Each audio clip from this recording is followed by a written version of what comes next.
Hello everyone, स्वागत है आप सबका हिंदी क्लासेस पर।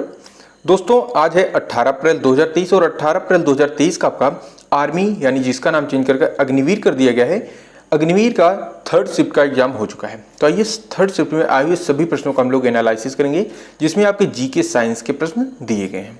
तो देखिए आपके एग्जाम में एक प्रश्न पूछा गया था कि अंडमान निकोबार की राजधानी क्या है। तो देखिए अंडमान निकोबार की राजधानी होती है पोर्ट ब्लेयर। दोस्तों आपके एग्जाम में जो है राजधानी और राज्यपाल से बहुत ज़्यादा प्रश्न पूछे जा रहे हैं, इसलिए जितने भी भैया बहन इस वीडियो को देख रहे हैं आप सबसे रिक्वेस्ट है कि जितनी भी भारत की राजधानी है और जितने भी भारत में राज्य हैं और उनकी राजधानी और प्रत्येक जगहों के राज्यपाल का नाम और मुख्यमंत्री का नाम आप जरूर याद करके जाएं। यदि इतना करके जाते हैं तो आप अपना 2 से 4 नंबर सही करके आएंगे। अभी आप यहीं पर देखिए आपसे 2-3 राजधानियाँ पूछी गई हैं। अब देखिए नेक्स्ट प्रश्न आपसे बना था अनुच्छेद 21 किससे संबंधित है। तो देखिए इस अनुच्छेद में घोषणा की गई है कि किसी व्यक्ति को उसके प्राण व दैहिक स्वतंत्रता से विधि द्वारा स्थापित प्रक्रिया के अनुसार वंचित किया जाएगा, अन्यथा नहीं। ठीक है, यह थी आपकी जो है 21 अनुच्छेद था आपका। अब देखिए नेक्स्ट प्रश्न आपसे पूछा गया था कि मौलाना अबुल कलाम आजाद ट्रॉफी 2022 किसने जीता है। मौलाना अबुल कलाम आजाद ट्रॉफी 2022 किसने जीता है, जिसका राइट आंसर था आपका गुरु नानक देव विश्वविद्यालय पंजाब ने। किसने? गुरु नानक देव विश्वविद्यालय पंजाब में, जिनका नाम आपके ऑप्शन में भी दिया गया था और यही आपका राइट आंसर होगा। नेक्स्ट प्रश्न आपसे देखिए और इनसे संबंधित पॉइंट देखिए, गुरु नानक देव विश्वविद्यालय ने 23 बार यह ट्रॉफी जीती है। अबुल कलाम आजाद ट्रॉफी जो है गुरु नानक देव ने 30 बार जीती है और फिर से इन्होंने ही जीती थी। अब चलिए नेक्स्ट प्रश्न की ओर मूव करते हैं और अगला प्रश्न देखते हैं। खेलो इंडिया यूथ गेम्स 2023 कितने शहरों में आयोजित किया गया। तो देखिए जो खेलो इंडिया यूथ गेम्स 2023 है यह 8 शहरों में आयोजित किया गया था और 8 शहरों में टोटल 11 जगह पर आयोजित किया गया था। ठीक है, आपसे सिर्फ शहर पूछा गया था तो आपका राइट आंसर होना चाहिए 8 शहर। ये हम आपकी जानकारी के लिए बता रहे हैं कि 8 शहरों में 11 जगह पर आयोजित किया गया था। ठीक है, इसको थोड़ा विस्तार से आप समझ के जाइए कि मध्य प्रदेश और नई दिल्ली के 8 शहरों में कुल 11 अलग अलग स्थानों पर KIYG यानी खेलो इंडिया यूथ गेम्स 2023 इवेंट का आयोजन किया गया और भारत के 36 राज्य और केंद्र शासित प्रदेशों से 5000 से अधिक एथलीटों ने खेलो इंडिया यूथ गेम्स 2023 में हिस्सा लिया था। तो देखिए आपसे प्रश्न बन सकता है कि भारत और इसके केंद्र शासित प्रदेश से जो है टोटल मिला के भारत से कितने लोगों ने इसमें हिस्सा लिया था, तब आपका राइट आंसर होगा 5000 से अधिक एथलीटों ने इसमें हिस्सा लिया था। और जो ये प्रश्न पूछा गया है इसका राइट आंसर आपका था टोटल 8 शहरों में आयोजित किया गया था, क्योंकि शहर के बारे में देखिए पूछा गया था। ठीक है, यदि जगह पूछता तब आपका 11 राइट आंसर होता। अब आप प्रश्नों को समझ गए होंगे। चलिए नेक्स्ट प्रश्न देखते हैं। अगला प्रश्न आपसे साइंस से प्रश्न पूछा गया है कि इनमें से कौन सा अम्ल, इनमें जो है इमली में कौन सा अम्ल पाया जाता है। तो देखिए इमली एक खट्टा पदार्थ है तो इसमें टार्टरिक अम्ल पाया जाता है। कौन सा? इमली में टार्टरिक अम्ल पाया जाता है। आपके प्रत्येक शिफ्टों में अम्ल से जरूर पूछा जा रहा है कि किस चीज़ में कौन सा अम्ल पाया जाता है और लोक नृत्य से प्रश्न बन रहा है, इसलिए आप लोग थोड़ा स्टैटिक जीके भी देख कर जाएं। देखिए नेक्स्ट प्रश्न आपसे पूछा गया था कि मोहिनी अट्टम किस राज्य का लोक नृत्य है। तो देखिए जो मोहिनी अट्टम है यह केरल राज्य का लोक नृत्य है। नृत्य 2 होते हैं, एक लोक नृत्य एक शास्त्रीय नृत्य। सेकंड शिफ्ट में आपसे शास्त्रीय नृत्य पूछा था, थर्ड शिफ्ट में आपसे लोक नृत्य पूछ लिया गया है। अब चलिए नेक्स्ट प्रश्न देखते हैं। अगला प्रश्न आपको दिए गए है राखी गढ़ी स्थल कहाँ पर स्थित है। तो देखिए जो राखी गढ़ी है यह हरियाणा के हिसार जिले में सरस्वती तथा दृष्टदेयी नदियों के शुष्क क्षेत्र में स्थित एक महत्वपूर्ण ऐतिहासिक स्थल है। तो जो आपका राइट आंसर होना चाहिए, अगर राज्य पूछा है तब आपका हरियाणा सही होगा और यदि आपसे जिला पूछा था तब आपका हिसार सही होगा। प्रश्नों को समझिए, राखी गढ़ी स्थल कहाँ स्थित है। यदि राज्य था तब हरियाणा का नाम यदि दिया था तब राइट होगा और सेकंड आपका जो होगा वो हिसार जिला होगा। ठीक है, पहले तो हमें आशा है कि हरियाणा ही दिया गया होगा। अब नेक्स्ट प्रश्न देखिए, खाने में प्रोटीन किस में बदल जाती है। खाना खाने के बाद प्रोटीन किस में बदल जाती है। तो यह अमीनो एसिड में बदल जाती है। ठीक है, खाना जो है हमारा यह अमीनो एसिड में कन्वर्ट हो जाता है। अब देखिए नेक्स्ट प्रश्न आपसे पूछा गया था गुणसूत्र से था कि मेढक में गुणसूत्रों की संख्या कितनी होती है या फिर मेढक में कितने गुणसूत्र पाए जाते हैं। तो देखिए इनमें टोटल 13 जोड़ी गुणसूत्र पाए जाते हैं। ठीक है, कितने? 13 जोड़ी। इसी को आप 26 भी लेयर कह सकते हैं, लेकिन आपका जो राइट आंसर होगा वह 13 ही आपके ऑप्शन में दिया होगा, 13 जोड़ी, और वही आपका राइट आंसर हो जाएगा। नेक्स्ट प्रश्न आपसे पूछा था ऊष्मा का सबसे अच्छा सुचालक तत्व क्या है। तो देखिए ऊष्मा का सबसे अच्छा सुचालक तत्व है चांदी, जिसका परमाणु होता है 47। कितना? 47। यह एक नरम, सफेद और चमकदार धातु है। यह एक बहुत ही नमनीय और आघात वर्धनीय धातु है और इसमें सभी तत्वों के बीच उच्चतम विद्युत चालकता, तापीय चालकता यानी ऊष्मा का सबसे अच्छा सुचालक यही है। और दोस्तों यदि चांदी नहीं दिया था तब आपके ऑप्शन में हो सकता है लकड़ी भी दिया गया हो। यदि चांदी नहीं था आपके ऑप्शन में तब आप लकड़ी को ही राइट मानेंगे।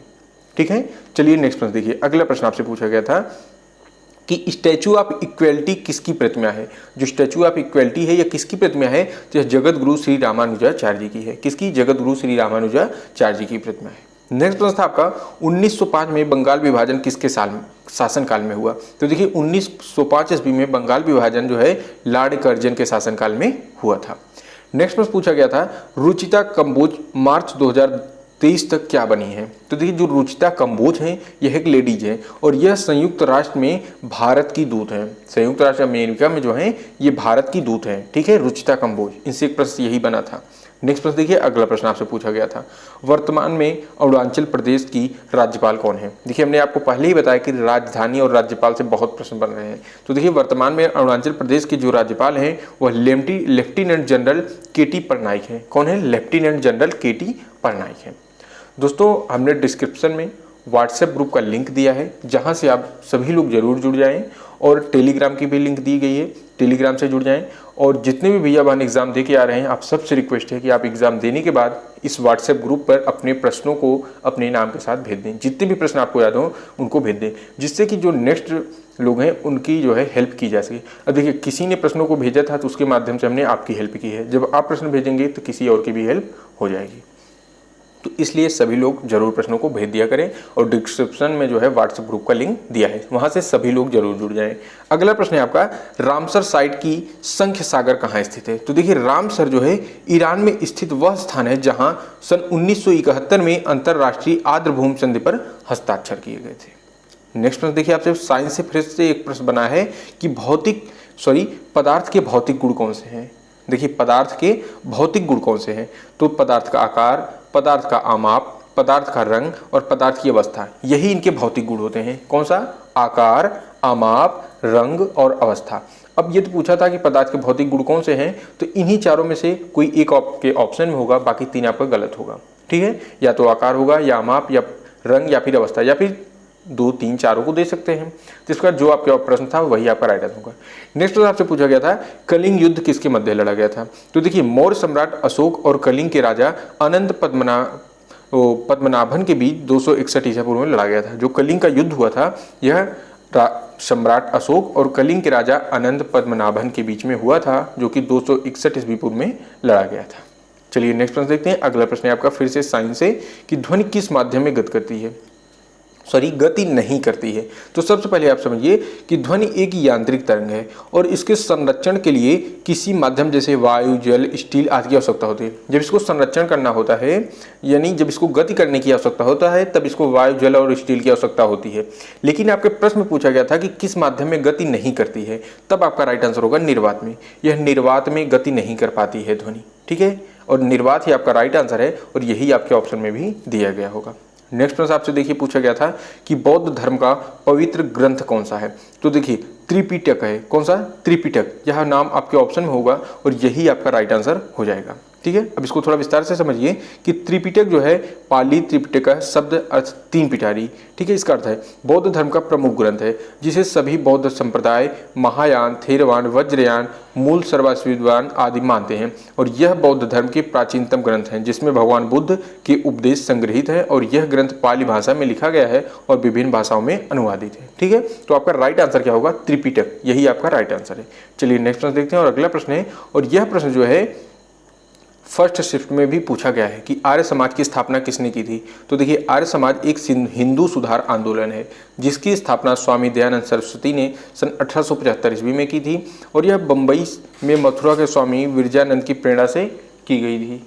अब देखिए आपको नेक्स्ट प्रश्न दिया गया था कि तेलंगाना की स्टैचू ऑफ इक्वलिटी किसकी मूर्ति है। देखिए इस प्रश्न को हमने पहले भी कराया है, लेकिन किसी और भैया ने बताया है कि ऐसा प्रश्न था कि तेलंगाना की स्टैचू ऑफ इक्वलिटी क्या है। तो देखिए चाहे आपसे पूछे स्टैचू ऑफ इक्वलिटी किसकी मूर्ति है, या फिर ये पूछा जाए कि तेलंगाना की स्टैचू ऑफ इक्वलिटी किसकी मूर्ति है, तब भी आपका राइट आंसर होना चाहिए जगत गुरु श्री रामानुजाचार्य जी की है। चाहे मूर्ति कहे या फिर कहे कि जो है स्टैचू ऑफ इक्वलिटी किसकी प्रतिमा है, दोनों का राइट आंसर है जगत गुरु श्री रामानुजाचार्य की। तो दोस्तों थर्ड शिफ्ट में हमसे जितने भी प्रश्न मिल सके थे, हमने थर्ड शिफ्ट के सभी प्रश्नों का एनालिसिस करा दिया है। यदि कोई प्रश्न आपको याद हो जो हमारे द्वारा नहीं बताया गया है, तो उस प्रश्न को हमें कमेंट बॉक्स में जरूर बताएं, जिससे कि उसका आपको राइट आंसर बताया जा सके।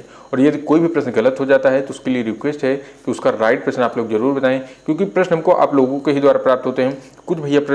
कुछ भैया बहन है जो थोड़ा प्रश्नों को गलत बता देते हैं, तो उसका राइट प्रश्न आप हमको जरूर बताएं कमेंट बॉक्स में, जिससे उसका राइट आंसर बताया जा सके।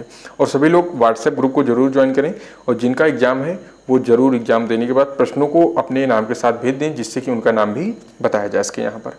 और इसी के साथ ये वीडियो समाप्त होते हुए मिलते हैं हम आपको नेक्स्ट वीडियो में एक नए टॉपिक के साथ। तब तक के लिए जय हिंद, जय भारत।